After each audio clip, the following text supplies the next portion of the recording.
Hello, first graders. Today we are going to be talking about something called supply and demand. Say it with me: supply and demand. And this is something that has a lot to do with our things that we buy and how much things cost. And remember, this whole unit we've been studying has to do with getting jobs, making money, saving, spending money, what we spend money on. And now we're going to learn today how some of the prices are determined and how people decide how much to charge for stuff. If it's expensive or sort of cheap, that is what supply and demand is going to be about today. Learning targets. Students will learn what supply and demand mean. Students will learn that supply and demand impact decisions families and communities make about goods and services. In other words, if things are too expensive, families and whole communities may not be as prone to buy those things. Whereas if something's super cheap, a lot of people may try to buy it. And that's what this learning target basically is saying. The third learning target, students will learn that the levels of supply and demand can be dictated by this word called scarcity of goods and services, and we'll learn what that means. And students will understand the law of supply and demand. We have a lot to learn today. Key vocabulary is supply, demand, scarcity, and the law of supply. The amount of good or service that a company is willing and able to make available for sale is called its supply. This is how much of something that is available for sale. So supply, an example of this is the amount of bananas that's available for sale at the grocery store. So have you ever been to the grocery store looking for something and there was only 2 or 3 of those things, and there just really wasn't nothing to choose from with those items? If so, that means that the supply was very low on those items. Whereas if you was looking for something and the shelf was just stocked full, then that means that the supply was very high for that item. So if we were just kind of glancing at this banana pictures, it looks like there's plenty to choose from. So that would probably mean that the supply is high. There's a lot of it. Demand. Demand means the desire and ability of individuals to purchase economic goods or services at the price that it is listed. This, along with supply, helps determine the price. So whereas supply is how much of something there is, demand is how much people want something. So if there's a huge demand for something, that means that people want it super bad. So down here, I've put an example. This is a PlayStation 5, and I know a lot of my boys, especially, were talking about this before Christmas break, that you just can't find them. So there's like no supply of them, but there is a huge demand right now for the PlayStation 5 because a lot of people want it. So a lot of people wanting it makes it have a big demand. Not having very many of them means it's a low supply. So the PlayStation 5 has a low supply, but a very high demand.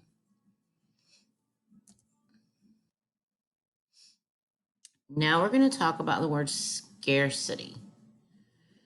When a good or service has a limited supply, it is scarce. What that means is if it has just a few of that actual good, then it's scarce.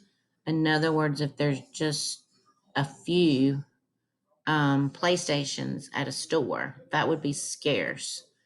An example of a fruit being that way is strawberries, because in the summer, there's a lot of strawberries growing in fields because it's sunshiny and it's just the right kind of weather. And you can buy them in many places.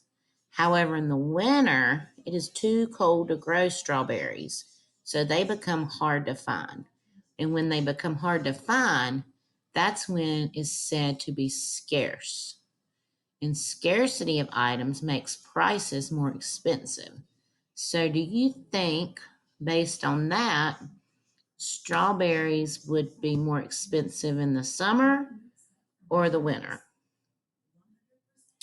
Remember, in the summer, there's a lot of them and you can find them and buy them in a lot of places. And in the winter, it's too cold to grow, so you can't find them. And it's more hard to find them because they do not grow and they're scarce.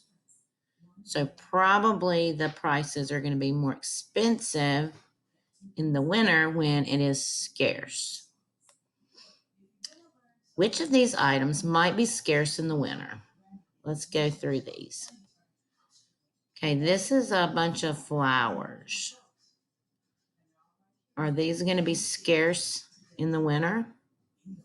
In other words, are you going to be able to find them, or are they going to be scarce where you can't find them? Right, flowers aren't going to grow as much in the winter, so they're going to be scarce in the winter. What about toboggans or like winter hats? Are they going to be scarce in the winter? No, because you're going to be able to find them. So remember, if you can find them, they're not scarce. If you cannot find them, they are scarce.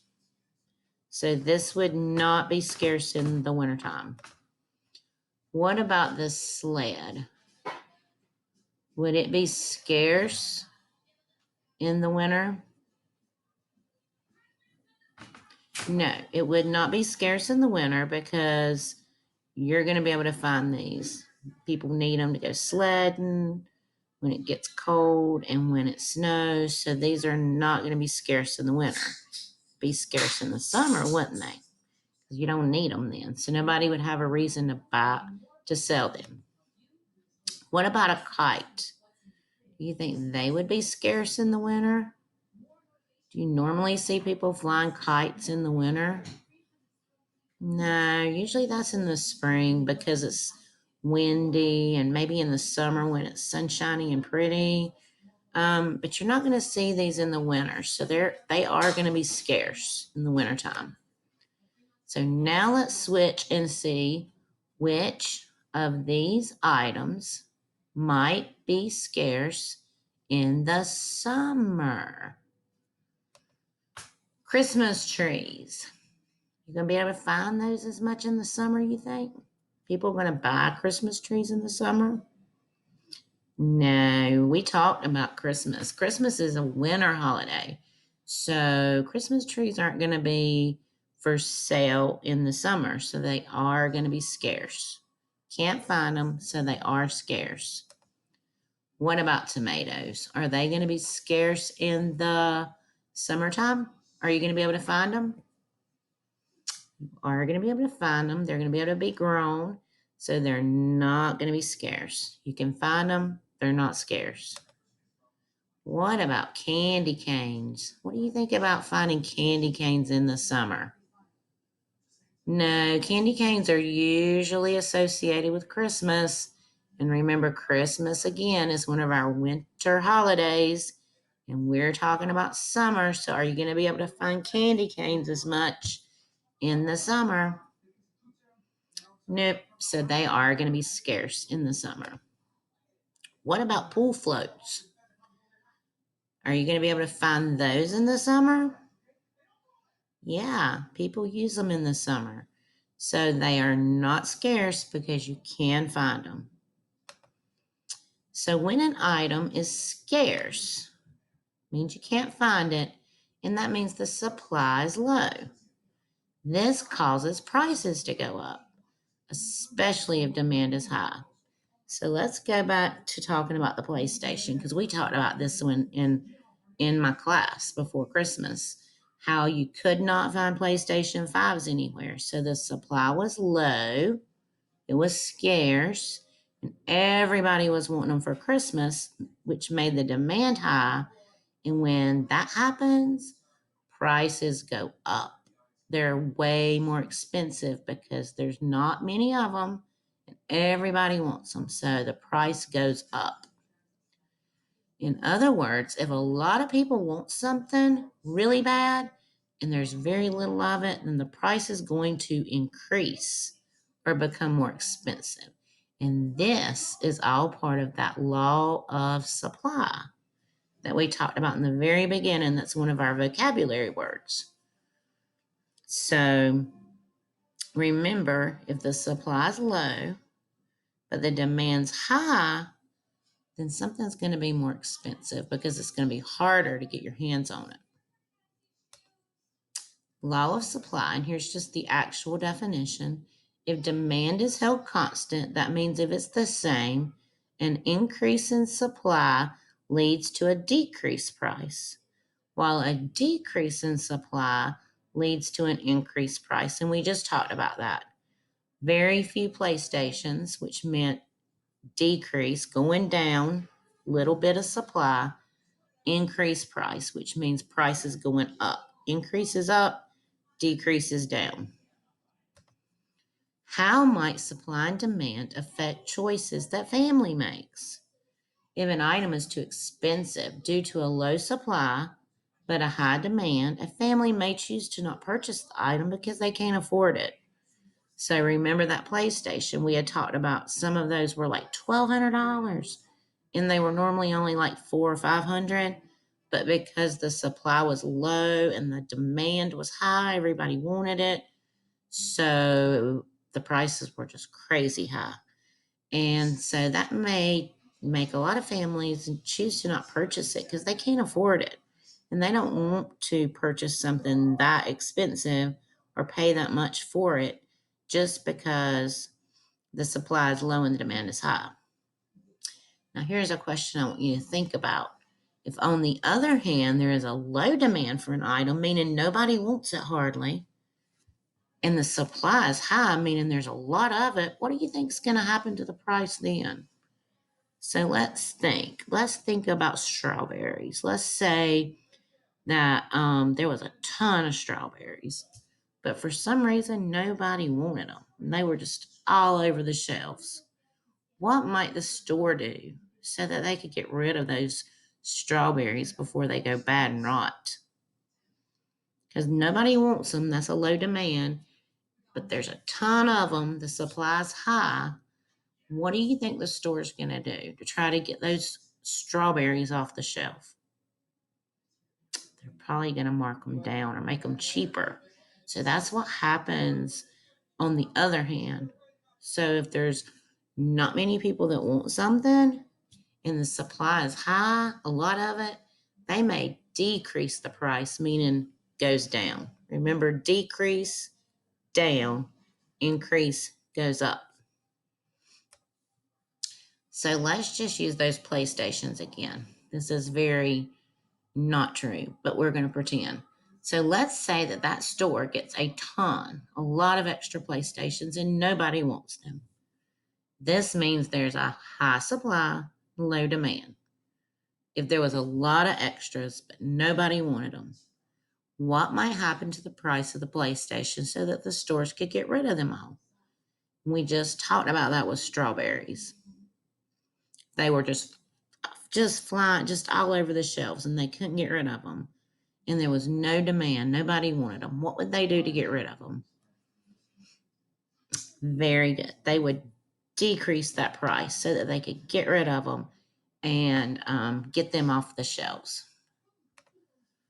Chances are they would sell the PlayStations cheaper, which, like I said, that is not a true statement, but we were just pretending.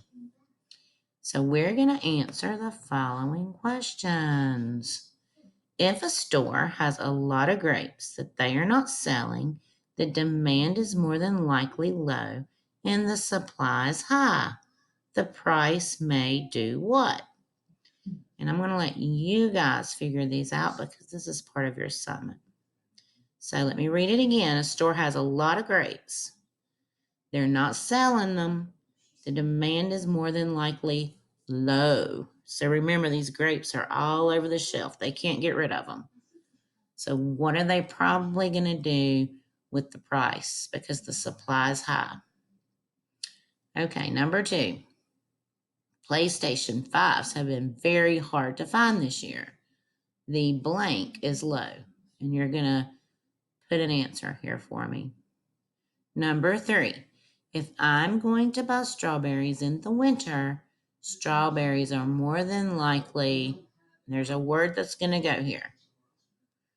And you can flip back to this slide if you need to in a few minutes. A high blank is when a lot of people want the same good or service. And we talked about that with the PlayStations in real life. A lot of people want them, so there's a high what for that. And number 5 is 3 words. The blank of blank is when an increase in supply leads to a decreased price, while a decrease in supply leads to an increased price as long as the demand is the same. So you're going to answer these 5 questions, but here are your choices. They're not in the right order, but they go with this slide. So you have choices. You have choices here that go with those, okay? So you're going to pick a word to go in each one of these. And remember, here's a clue. This one's 3 words. So you're going to know right off the get-go which one of those is 3 words, right? So when you have completed questions 1 through 5, you're going to take a picture and email those to your teacher. Hope you guys have a good day. Bye.